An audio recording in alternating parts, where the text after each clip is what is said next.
My name is Peter Sterling, and I am a photographer.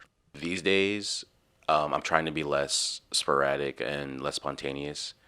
Intention is a big focus of mine, so I have to sit on an idea for a while, conceptualize it, and then move forward. If it's a project or it is a piece that I'm considering making into an artwork and not just a photograph that I'm gonna put on Instagram or something. But I have to sit with it for a while before I'm able to execute it.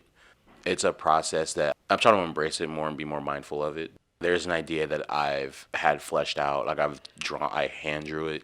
I wrote it out. I wrote out exactly what it's supposed to be and what it's supposed to mean, and I still haven't shot it yet because I just don't know where I'm gonna do it. I can find inspiration from a book that I read, or I can find inspiration from something I see just like out in the world and thinking if I'll be able to replicate it, or it's something that I'm like deeply connected to that I want to make work about. The two things I mostly concentrate on are still life and documentary work. So for my still life work, the most recent thing that I've been doing was making a series of triptychs about Jamaican obeah, which is just voodoo and witchcraft, or just what it's called in Jamaica.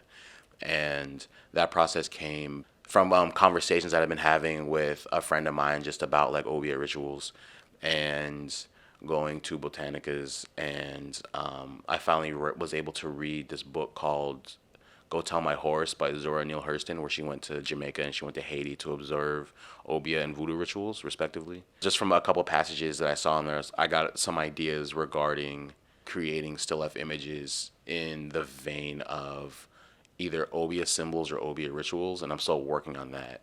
On the other side, for my documentary work, it's stuff that I'm like deeply connected to, or stuff that I want to explore for myself. And so like the two projects that I have in mind for that right now that one I've been working on and one I have yet to start. The one I've been working on is just about the parish in Jamaica that my dad comes from. That's an ongoing project because I have to keep going back and forth. So I've been doing that for like the last 2 years, and then the other project is about the very small West Indian population in Los Angeles County where I grew up. Because when I was growing up, there weren't a lot of West Indians. It wasn't very visible. But the time since I've left, the population seems to have grown or become more visible.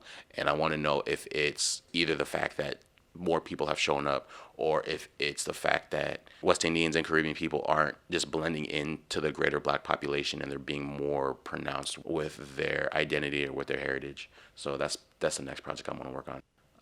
I have images. I have things I've started where haven't finished, and I have projects where I finished but they've never seen the light of day, and I've just randomly put the pictures here or there, and I don't feel one way or another about that. It's just it wasn't time, or it wasn't ready, or wasn't right, and that's that.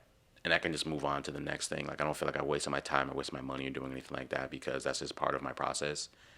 I could wake up tomorrow with another idea that I'm never going to execute, or I could wake up the next day with no plan whatsoever and still assemble something that I feel really good about.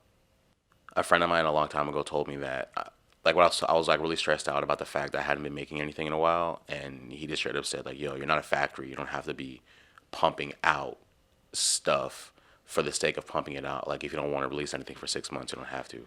And so that's the idea that I try to keep up with in terms of the things that I make.